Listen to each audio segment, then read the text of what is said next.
Welcome to the Korea Society's live webcast. I'm Jayo, Senior Director of Arts and Culture. Bringing together a wealth of primary sources and with contributions from leading experts, Dress History of Korea presents the most recent approaches to the interpretation of dress and fashion of Korea. Published by Bloomsbury, this book reveals how dress and adornment evolved from the period of state formation to the modern era. We are honored to have the two editors of this massive volume, Dr. Minji Kim and Professor Kyung-in Byun, joining us for this live webcast. Welcome back to the Korea Society, Dr. Kim and Professor Byun. It is so great to have you here. And for those of you joining us for this live webcast, if you have any questions for Dr. Kim or Professor Byun, please email them to artsandculture@koreasociety.org. So I want to start the program with asking a question to Professor Byun, since you wrote the introduction. And in that introduction, you wrote about the new historicism dealing with visual culture, gender studies, material culture, history of collecting, and popular culture began to appear in the 1980s. And subsequently, since 2001, more historians have been writing about fashion and dress history. So can you tell us a little bit about the discipline of dress history and how you approached it while editing this book? Okay, thank you, Jay, for inviting Dr. Minji Kim and me to this wonderful book talk. And did you introduce us? So I am teaching History of Art at Fashion Institute of Technology. And today, probably some of my students are joining us.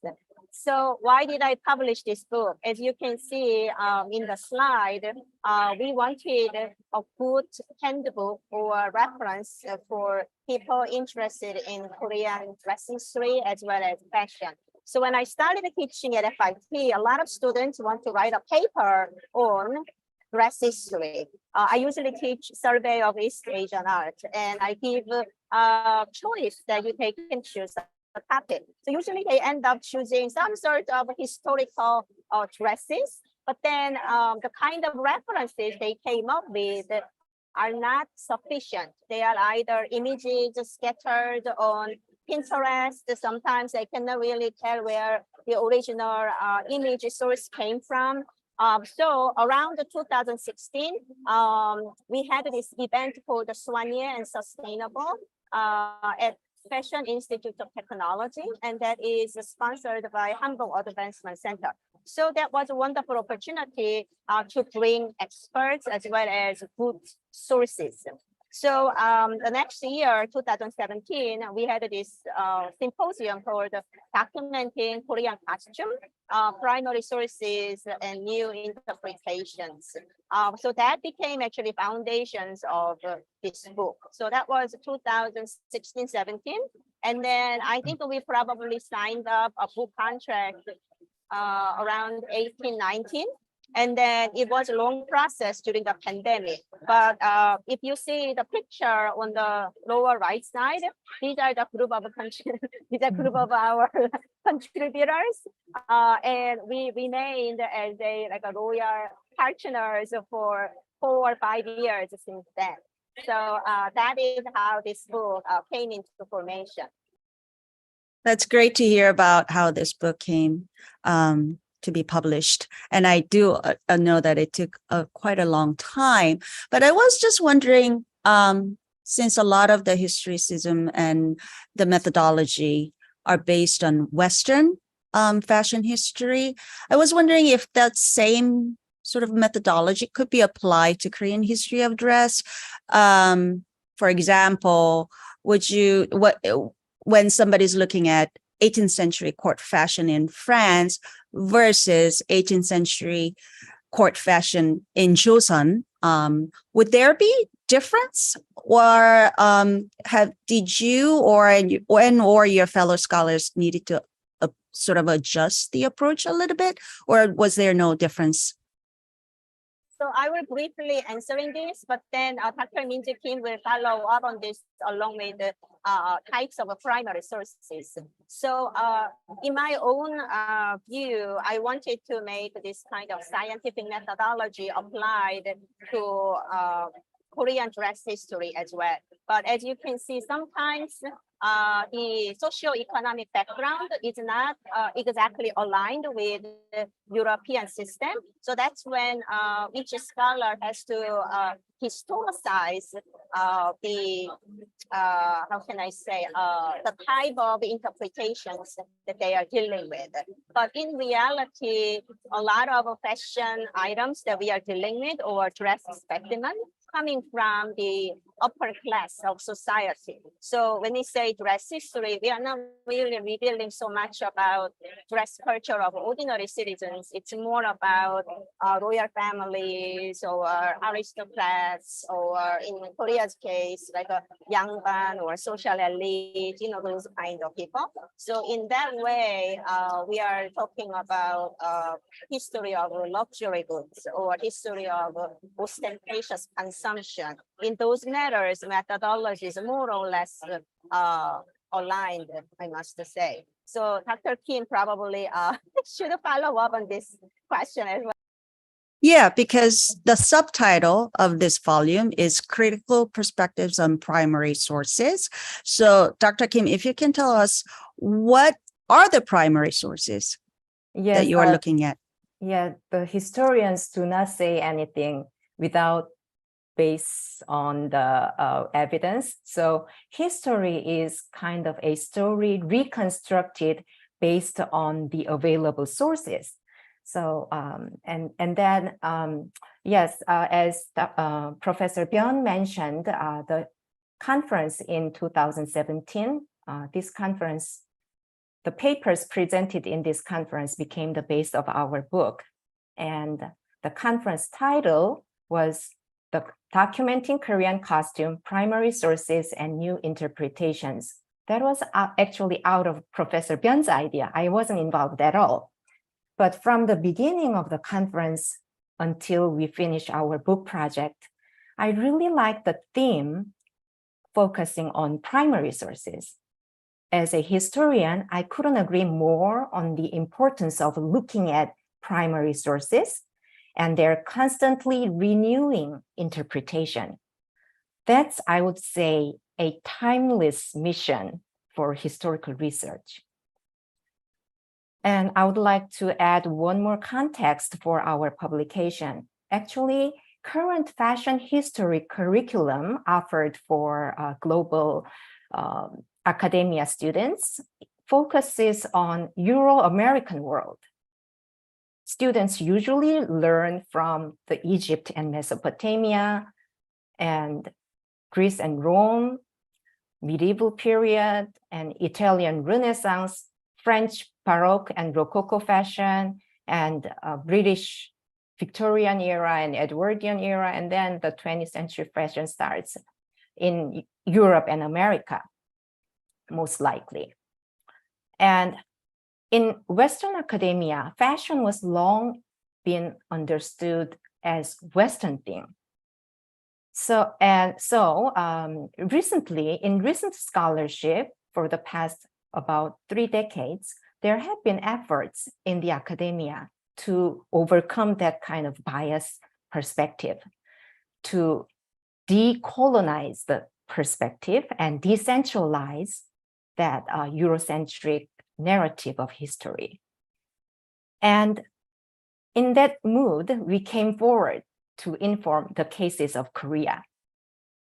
And primary sources are the original documents, artifacts, and visual representations that were made in the contemporaneous or close to the targeted period of research. They are the basic materials with which historical research begins, but should not be read in their face value. Historians read the meaning between the lines, contexts, and nuances. Those all should be considered. And the meaning, and always, historians always suspect the validity of information. Let's say you want to know about 16th century Joseon court or Joseon just ordinary people's dress culture. The documents, paintings, and garment artifacts, those can be primary sources. But contemporary dramas like 황진이, 대장금, Jewel in the Palace, those dramas and films, those are not primary sources. Sometimes much of the designs depend on costume designers' imagination. Costume designers many times, they use their imagination to fill in the non-available sources, and oftentimes they manipulate the style to align with the storylines and to portray characters better, or sometimes they want to entice more audience. So those are not primary sources. They are contemporary representations and reflections of the past. So not only historians, but fashion designers, costume designers, museum curators, those who work on cultural policy, all looked at primary sources. And this is like a primary sources for historians is like music score for musicians. I remember one time Daniel Barenboim, who is a big pianist, he completed the Beethoven sonata performance. And then he told people he's been playing Beethoven sonata for more than 50 years, but he still learned something new from the music score. It's like that. So we read primary sources and examine the artifacts over and over again, but we still sometimes can find new things.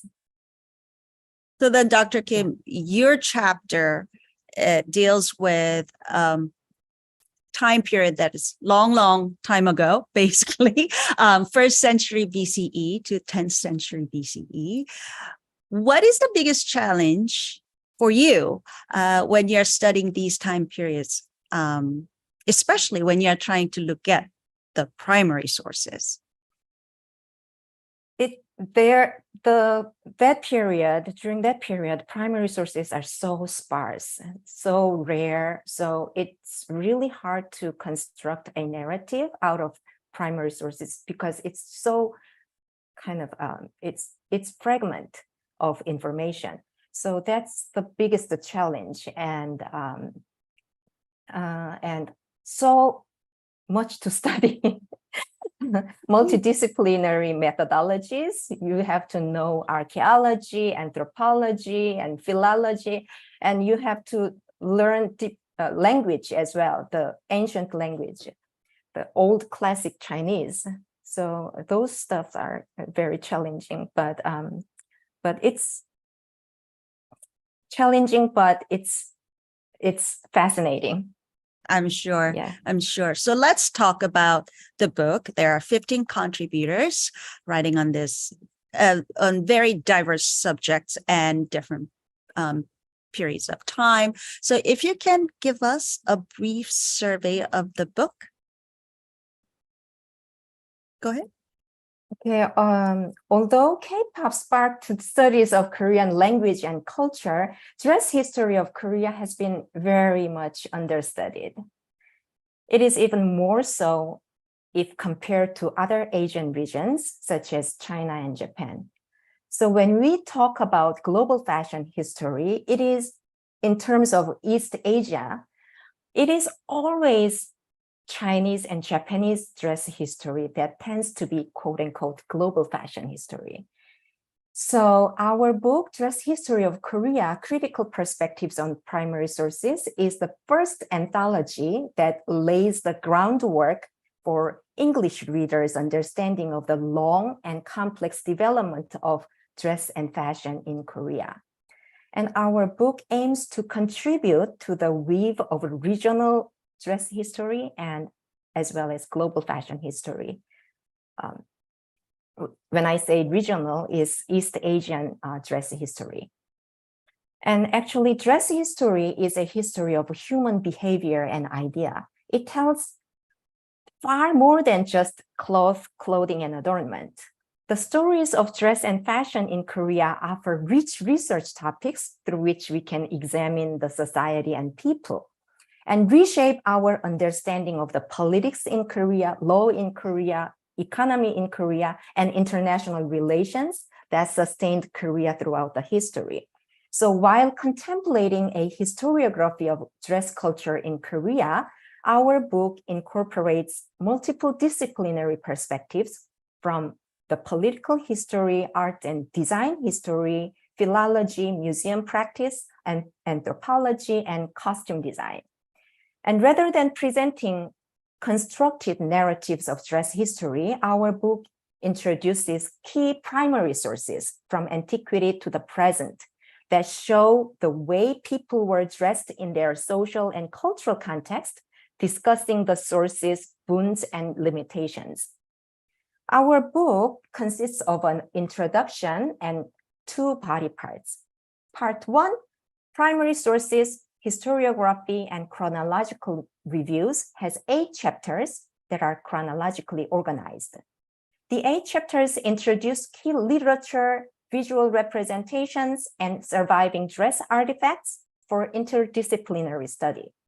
In part 2, case studies, museum practice, tourism, and costume design, the 5 essays discuss the applied field cases related to collection building, exhibition, and other problem solving in museum practices, as well as cultural tourism and period costume design.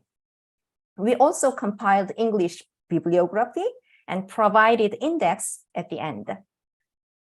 And chapter 1. So I briefly introduce my own chapter. So this one is introduction, and in it I talk a lot about writing a dress history for Korean region, I guess, because we are not really talking about overseas Korean population. We are mainly talking about Korean people historically living in the Korean peninsula.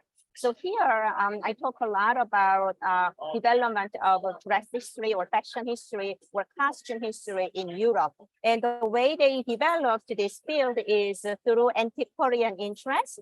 And also in the late 19th century, there were massive national projects in order to documenting their national history. So they are creating their national boundaries. Since when there was a country of France, and they are studying, for example, George Duplessis, studying the historical costumes of the 16th, 17th, to 18th century. So if you study European fashion history, these books become foundations. So there is a long lineage from 1860s and so forth. But what I discovered during the project of writing this book is in Korean intellectual milieu, there were also efforts to write about history of Korean people's clothing. So Yoo Hee-kyung is a prominent dress historian who have long taught at Ewha Women's University. And her book, The Korean Dress History, came out in 1980. So this is the kind of book that a lot of scholars in our book were studying or learning in their college. So 1980 is not really 1860s, or almost 100 years later, but this is because of the tumultuous history of Korea. We went through colonization and a lot of other struggles. So that's why it was difficult to write a national history of Korean people's clothing. And if you see the fourth slide, that is actually a less known book called Joseon Bokshiko. This is like a study of Joseon people's dress. And it was written in as early as 1946, immediately after the independence. But this scholar, Lee Song, is actually taken to North Korea. So we didn't really study this book for a while. Now this book is available in reprint. So I want all of you to remember that writing a national history or writing a new type of history book for these particular audiences is a really brave effort. And I am documenting it in my introduction that's why there is need for original view of dress history of Korean people. So let's move on to the next chapter, Dr. Kim. Okay, chapter 2, Identity and Fashion in the Ancient Dress of Korea is written by me. This chapter discusses the textual records, mural paintings like this, and grave goods such as figurines and metallic adornments, covering from the 1st century BCE to the early 10th century CE for almost a millennia. The sources supports the key roles of dress as a cultural signifier of tribal polities, a symbol of bestowed prestige and bonded loyalty in interstate gifting activities, a means to solidify states' central power, forge international military alliance, and maintain diplomatic ties. And also, the sources unpack the presence of fashion in this period through stories of elite emulation, collective imitation, and style diffusion, which may draw fashion theorists' attention in reconceptualizing fashion beyond the West as phenomena that historically occurred around the world. Lastly, the author brings attention to the impact of Sinocentric Confucian hegemony on the dress culture of pre-modern Korea. The concluding paragraph reads, quote, "One of today's biggest concerns in fashion scholarship is stripping off the Euro/Western centrism, which is globally prevalent in areas of fashion creation, consumption, research, and education. However, a diachronic view of the dress history of Korea tells its own story. Euro/Western centrism is not the first and only ethnocentric hegemony that drove fashion paradigm shifts in Korea. The implications surrounding the Sinocentric Confucian hegemony, which is more widely rooted in Pan-Asian dress and fashion, also await critical examination," unquote. Chapter 3, 고려, Dress in Literature, 불복장, and Visual Arts is written by former adjunct lecturer at Seongkyungwan University, Jae-yoon Lee. This chapter reviews Goryeo Dynasty with official histories, travelogues, portraits, murals and Buddhist paintings, sculpture, ceramics, bronze mirrors, inherited accessories like belt here, and most importantly, garment artifacts for the first time in this period. So these 3 garments were discovered from the cavity of seated Buddhas. Those were originally deposited in the Buddha's sculptures as sacred votive offerings and remain sealed for 7 centuries.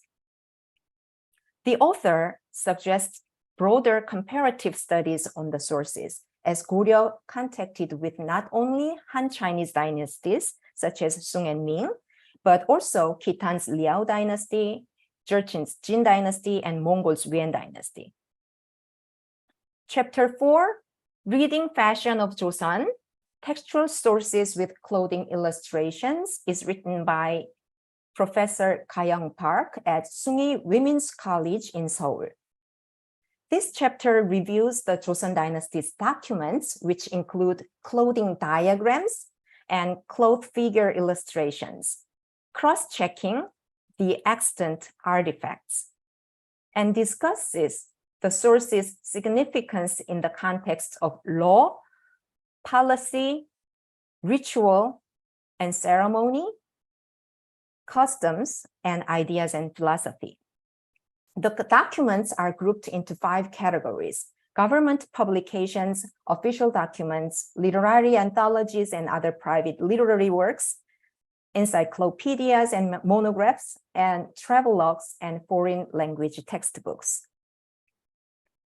The author concludes with several notes on the source's subjectivity, discrepancies in the term's meanings, inaccuracies and errors in usage, distortions in translation, and even unintelligibility. Chapter 5, Scholarly Discourses on Fashion Change in Late Joseon, is written by Lee Talbot, a curator with specialty in East Asian textile history at the George Washington University Museum and the Textile Museum in Washington, D.C. His examination on the 17th to 19th century Joseon literaries' discourses on clothing clearly demonstrates the presence of fashion as both phenomena and process in the emergence of new form and styling of clothing and its wide diffusion, which contributes to transcending the long-standing Eurocentric perception of fashion as product of Western modernity. He also argues that many reform-minded Joseon scholars, however, remained staunchly Confucian in outlook and faithful to the Neo-Confucian worldview that permeated Joseon culture. The male scholars emphasized that clothing was instrumental in upholding the fundamental Confucian principles such as ye, courtesy, and the proper way of doing things. Chapter 6. So Professor chapter Kwon? 6 is written by Min Gi-hong. So Miss Min is a curator at the National of painting history. So she organized several exhibitions of important painters from the 18th century. So she was a very good person to write about pictorial representation of Joseon government officials. So here, a lot of dress historians have focused on portraiture. It is also true for Euro-American tradition too. You are going to see a lot of royal portraiture and then try to delineate characteristics of dress.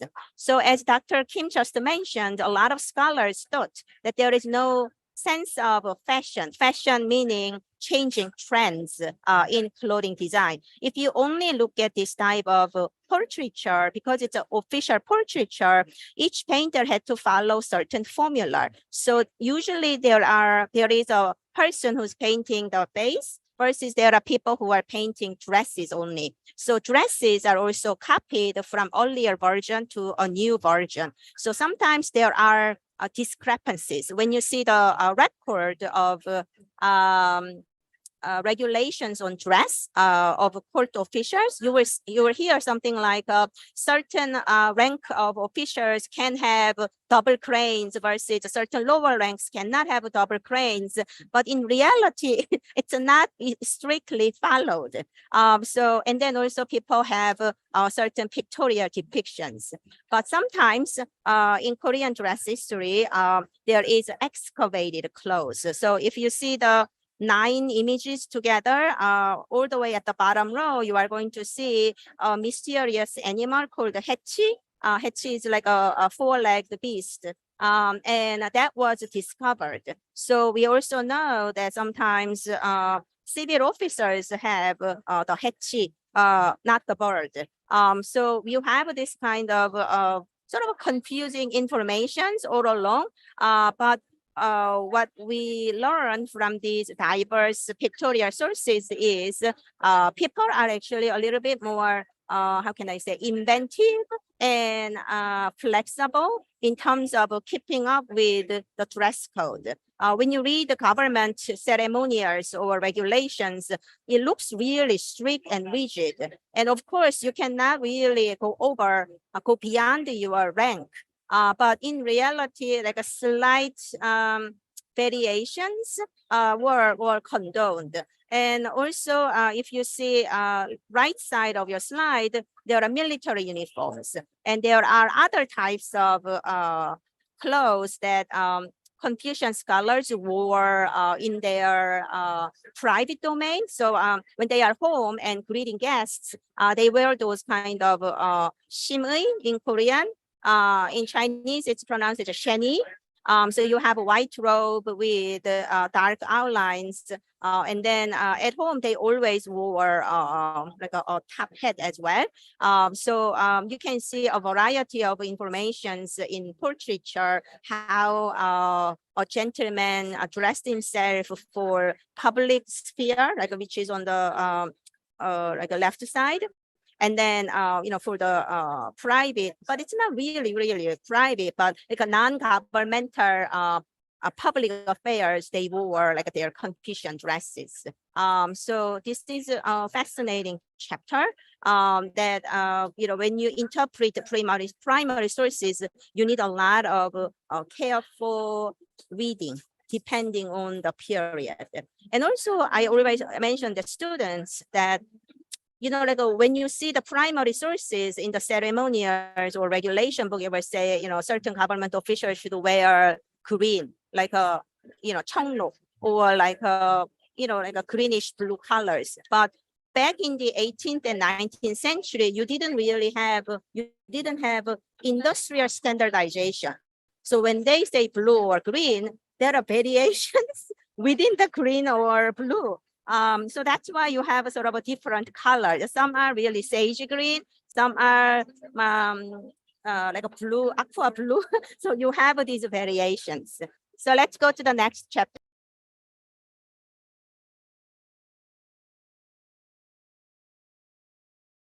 This is also me. So the next chapter is about bodily ornaments. So the scholar, Kyung-mi Ju, Dr. Ju, is expert of metalwork. She actually wrote a lengthy dissertation on three kingdoms and unified Shilla dynasty earrings, those bodily ornaments, as well as reliquaries. She actually knows all the techniques of it. But here, what she's talking about is actually historiography of ornament in Korea. So there is this scholar named Hwang Ho-keun. His last name is Hwang. So Mr. Hwang was in charge of costume design for KBS. KBS is like a national broadcasting company. During his role, during his position as a designer for the KBS company, he actually wrote this compendium called the history of Korean ornaments with a lot of archaeological evidence that was available until 1970s. So this book is quite dated. It was, I think, published in 1970s, but even today, even these days, this book is a sort of the Bible of costume designers, because he made a lot of line drawings based on old artifacts, so that designers can recreate sort of a unified Shilla dynasty crowns or these earrings. Dr. Ju is interpreting the legacy of this book. So now we are 2023, or we are now moving toward the middle of the 21st century. So there have been a lot of more archaeological evidence. So the way Mr. Hwang interpreted back in 1970s are actually somewhat erroneous. If you are a designer, you cannot just trust everything at face value. And there should be actually a new version of this book. And then I hope Dr. Ju can write like a newer version of this book. In the drama production from 1970s, 80s, and proliferation of streaming service as of now, there are a lot of demand for historical dramas, right? And how are you going to recreate those period is an issue. So the movie poster that you are looking at here is a man named Lee Cha-don, and it shows, he was the first Buddhist, and he, he sacrificed himself in order to adapt Buddhism into Shilla when there was Three Kingdoms period. So when movie was made in 1970s, the people, Mr. Hwang was actually a consultant or an advisor for this movie in recreation of historical garments. So, but there have been a lot more archaeological evidence. So that should be countered inside. So Dr. Zhu argues that in the ancient period, both men and women had pretty lavish bodily ornaments or decorations. So that is new to sort of Confucian scholars coming from the late Joseon and also in the early 20th century. It was a little difficult to accept that men also had a lot of bodily ornaments. So that's why we need a new interpretation. So let's go to the next chapter. Chapter 8, Shift of Worldview, Changes of Dress in Korea, 1870s to 1910s. This very important period is reviewed by Professor Kyung-mi Lee at Hangyang National University in Korea. Dr. Lee views the policies and procedures to modernize dress in Korea in two realms: adoption of Western clothing and modification of traditional clothing, and attends to the mode of their coexistence. Both Korean and Western sources are compiled and discussed. Some of the examples include the photo of Joseon emissaries at the official meeting with US President Chester Arthur, published in Frank Leslie's illustrated newspaper in 1883, a receipt exhumed from an advertisement in the New York Times in 1883 that proves purchase of a list of Western clothing in the United States by the Joseon emissary Min Young-ik. And this surviving first-rank uniforms label reveals the customer's name, Min Chol-hun, and the name of the boutique, Jules Maria, and the address in Paris. Chapter 9 is... Yeah, so chapter 9, it's written by Professor Yuna Lee. She is a design historian at Brighton University in the UK. So here she's discussing types of primary sources available to scholars from let's say after 1950s. So photography became very important source. People who are studying fashion studies, fashion photography in Vogue or Harper's Bazaar are inseparable, and in Korea too. So with the rise of magazine culture from especially 1970s, you are going to see a lot of pictures of models and designers and makeup artists all together creating on images. And back in 1970s, a lot of famous photographers collaborated on this magazine shoot, but not many credits are given to them. So sometimes they don't really claim as a photographer. And so Dr. Lee is investigating to find the photographers behind this. And then also, in the magazines, there were dress patterns. So the 1960s, the Korean government had how can I say, 신생활복. It means like a new lifestyle dress. So they are encouraging people to sort of discontinue wearing hanbok and adopt this type of convenient dresses. So on the top, on the left side, these are models showing that new lifestyle dress. And then below, there are dress patterns so that other people can replicate these dresses. And how do we know that this is not just the government policy actually worn by people? Below, you are going to see this is like ordinary people's photograph, like a casual shots from family album. And you can see some people, especially younger ladies, are now dressing themselves in this new lifestyle dress. And if you see on the right side, these images are actually from a famous fashion magazine called Mot. Mot means style. So in Korea, we had like a domestic, or how can I say, indigenous magazine culture. So in it, the goal is to show fashionable dresses at the time. And in it, it includes both Western style dress, like really like a fashion, and then also Korean dresses and wedding dresses at the bottom as well. But when you see these kind of photographed images, again, you have to use your judgment. It's not really for ordinary people to go to work. It's actually fashion spread, right? So it was intentionally staged. So you can sort of assume that certain styles are introduced. It was popular, but to which degree it was wholeheartedly adopted by ordinary people, it's another matter. So if you see all the way at the bottom, the hanbok dresses, these are usually Iriza's fashion. So Iriza is really important, the hanbok designer who created sort of fashion styles. So if you see Iriza's hanbok, you can actually see which decade it came from. This was a very popular style from 70s. So it's the same color, and then A-line skirt, and then you have a long, like a ribbon from the chest down, so that it accentuates like a heightness or the stature of a Korean women. So it's like a Irija's A-line skirt.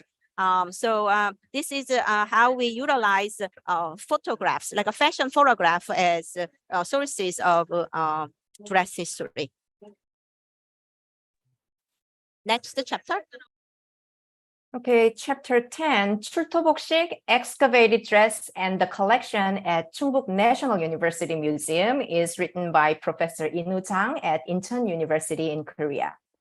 출토복식, excavated dress, is a neologism referring to articles of clothing and textiles retrieved from tombs in the course of statewide land development projects in South Korea since 1970s. Before then, those were customarily incinerated in private. The reason why? I'm not gonna spoil this here. I'll leave it to readers. And this chapter tells the early history of how 출토복식 received serious scholarly attention instead of being burned. They have been tremendously collected and treated as artifacts worthy of conservation and opened a new phase for studies of dress and fashion history of Korea. I'm so glad to elucidate the pioneering role of Chungbuk National University Museum and Dr. Chang's dedication to this early 출토복식 collection history. Using the Chungbuk National University Museum's collection, the author delineates the progression toward the gendered style. If you see from left to the right, you can see the increasing femininity examined, right? And these are the three items of ceremonial dress of late Joseon: wonsam, 당이, and 장이. And the author argues that this stylistic transformation is entwined with the penetration of 남녀 유별, Neo-Confucian binary gender differentiation that is permeated into people's lives during this time. And chapter 11 is collection and exhibition of dress at the Seokjusan Memorial Museum, written by Myung-eun Lee, former curator at the Seokjusan Memorial Museum at Dankook University. She just retired last year. With more than 12,000 items of collection, Seokjusan Memorial Museum is known for the most valued treasure trove for traditional Korean clothing and textiles.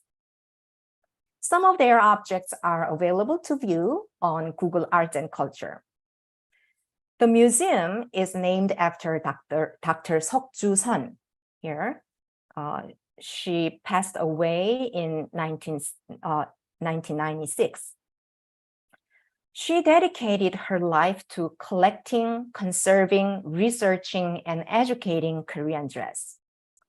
The author illustrates Dr. Seok's life story in the establishment of the museum as the first owner and the first director, and the museum's continuous contribution to the academia through collection building, both 출토복식 and inherited items, exhibition, public education, symposia, and publications.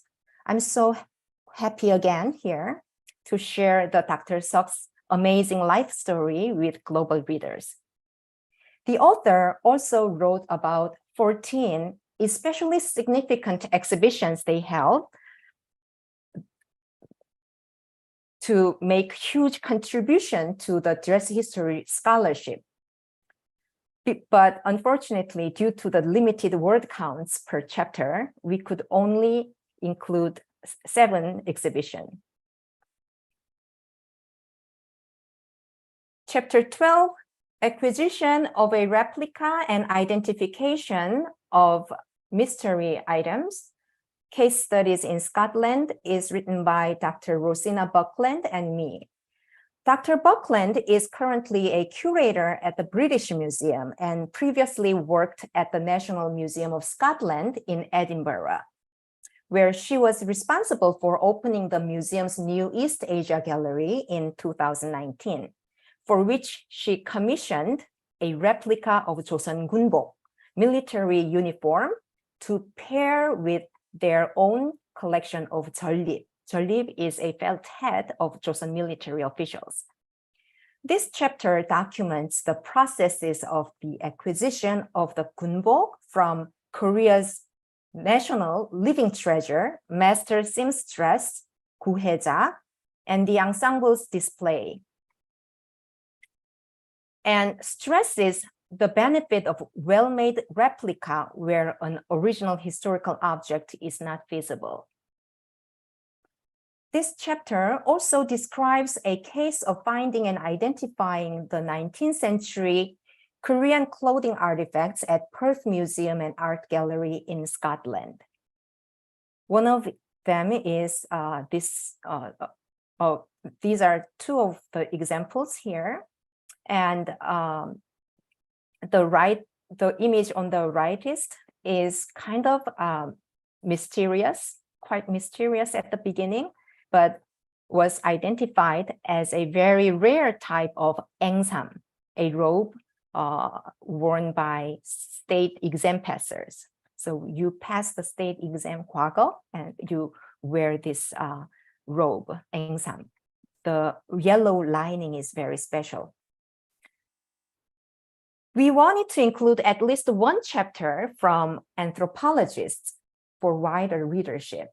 So chapter 13, Hanbok and Korean Identity, an anthropological view, is written by Professor Millie Creighton in the Department of Anthropology at the University of British Columbia in Vancouver, Canada, and her PhD student, Elias Alexander.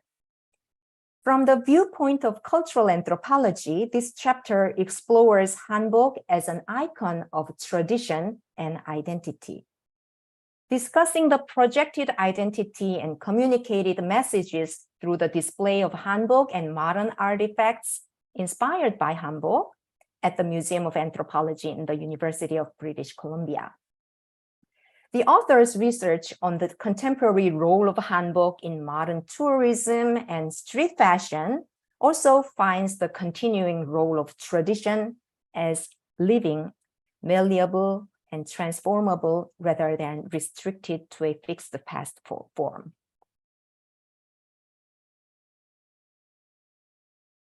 So this chapter is written by Professor Min-Jung Lee. So Min-Jung Lee is currently adjunct professor at Seoul National University. She has a PhD in dress history from there. But for about 10, 12 years, she was working as a costume designer for KBS Art Division. So that is like a company to provide set design as well as costume design. So she was working on a number of television historical dramas, and one of the famous one is called 공주의 남자, Princess's Man. I was recently shown, maybe less than 10 years ago. And then in the picture, if you see the left side, the bottom, she also worked on Baekje period historical drama called 근초고왕. Like a 근초고왕 is actually a king of the Baekje dynasty. She had to use a number of new excavated materials from the Baekje. Baekje's old territory occupies sort of Chungcheong province and a little bit of northern part of Jeolla province.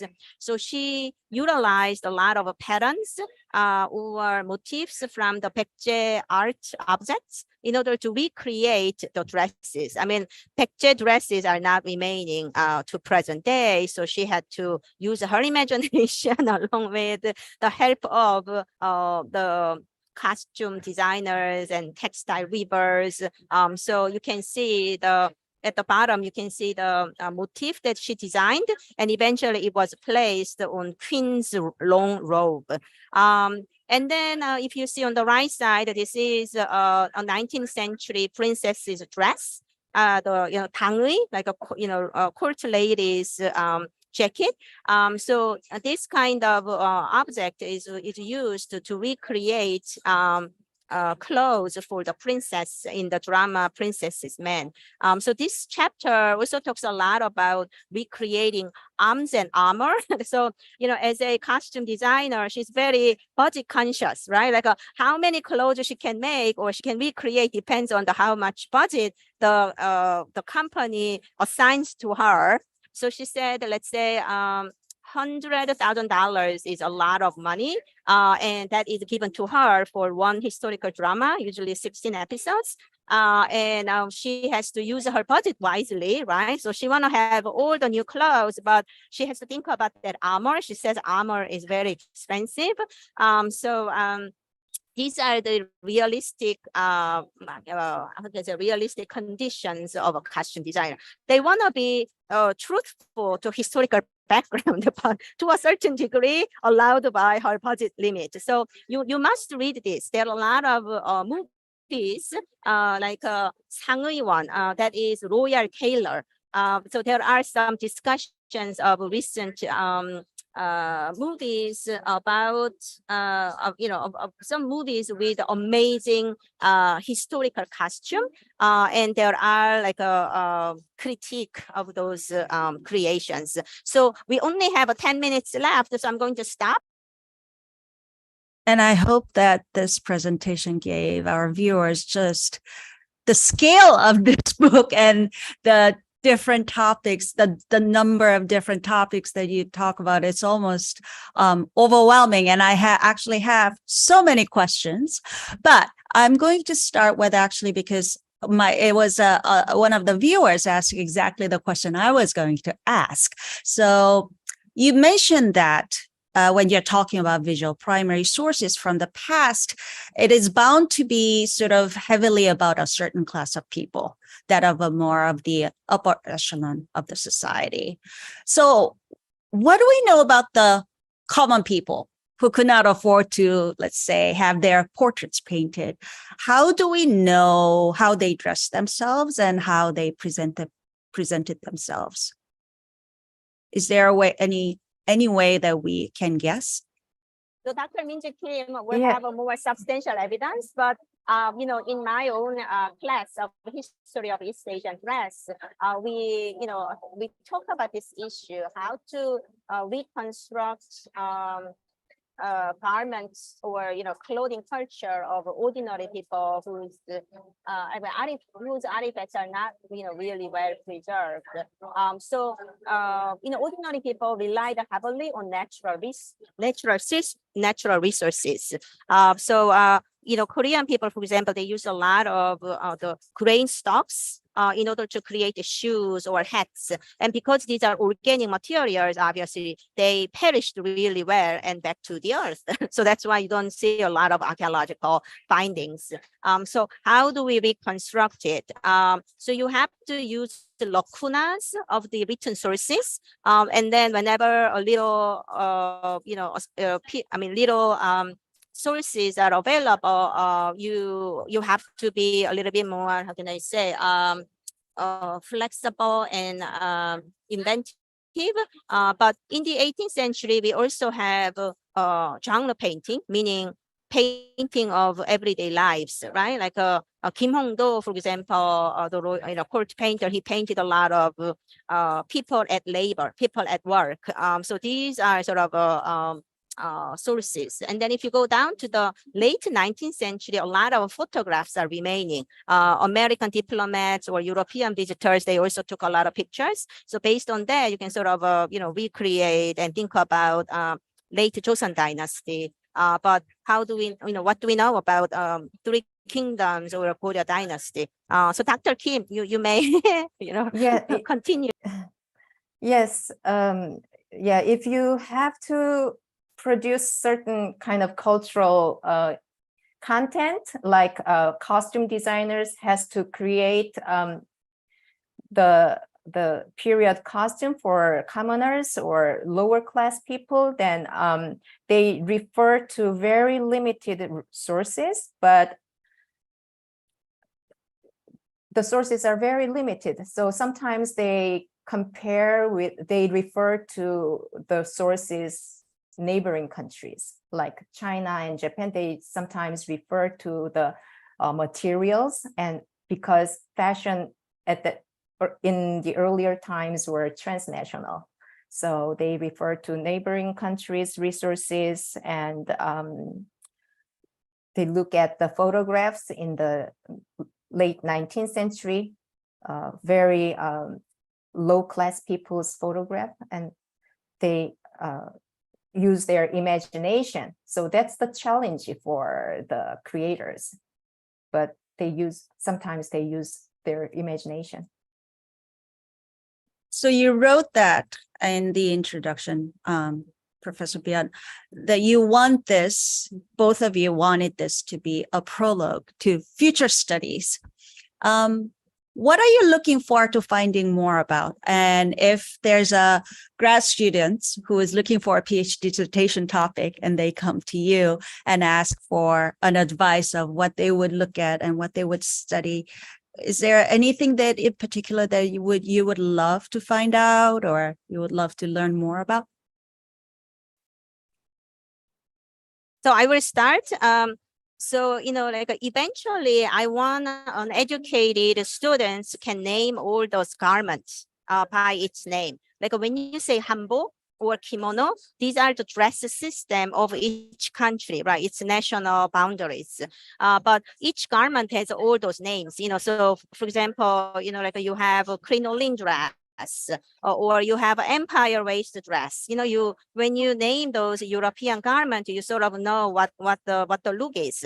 So here, for example, I want to have a book on topo. It is really lavish outer coat for gentlemen in Joseon Dynasty. I want to have a book on topo, for example, or I want to have a separate book on 당이. But I mean, after our book, there should be a book like a history of Joseon dress, Joseon Dynasty dress, for example. And there are more like a sub periods book to be written. But like in my own class, I really want students to be educated and erudite enough to be able to distinguish all those names. Like when we say challik, they should have a certain look, in their mind, like what challik is, right? Or also the men's outer coat, they look more or less same, but it's all different. 중치막 is different from 도포, or 도포 is different from 두루마기, for example. So Dr. Kim, you can go ahead. Yes, I would like to emphasize the importance of primary sources again here. So be faithful to looking at primary sources and consider their context and nuance. And also, you have to look at the political situation, economic situation, all that comes together. So interdisciplinary approach is really important. Yeah. Great. And I know this is a huge question, and we only have just very, very few minutes left, but I wanted to give it an attempt because we actually talked about it a little, and also a viewer asked about this idea of cultural appropriation versus cultural appreciation. We talked a lot about how, Korean cultural products are very, very popular in the United States right now. There are people who wanted to try dressing in Korean dress in Hanbok. So where do we even begin to start talking about the difference, I guess, between cultural appropriation versus cultural appreciation? And for example, Professor Byun, how would you discuss that with your students at FIT?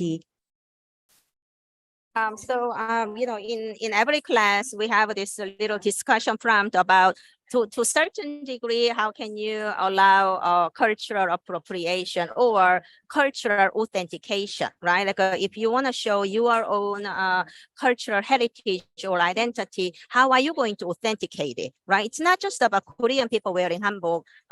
It applies for everybody. Like how are you going to show your identity as an American? I mean, do you want to show identity as an American? So what are you going to wear? Are you going to wear Levi's jeans to go to a function? So this is a very complicated story. But if you read this kind of book and Korean history and a very complicated the class dynamics and so forth, and you can really name why you particularly wear that pattern and that dress format and so forth. And if you are truly knowledgeable about all these things, I mean, why not, right? But then if you choose simply this particular Korean dress because you like the color combination, or you like the silhouette of it, or you saw it in a historical drama and you liked their visual representation, then I think your justification of trying different culture is a little shallow, I think. So those are the background. So I always ask myself, do I want to dress myself in another culture's outfit? Well, if I study those languages, and let's say I have a lot of friends and I lived in those countries and I truly embrace the heritage of those culture, why not? I can, explain all of those things. So you have to ask yourself. That's our conversation in the classroom. Dr. Kim? Yeah, the basic concept is to give a credit. As long as you express the credit, then that can relieve huge kind of trouble, right?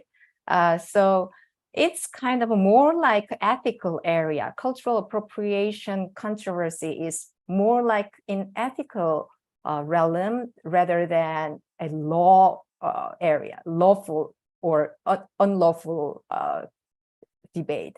So wearing somebody else's culture is not unlawful, but it can be unethical if you do not give the context, right? So that's just my 2 cents for this.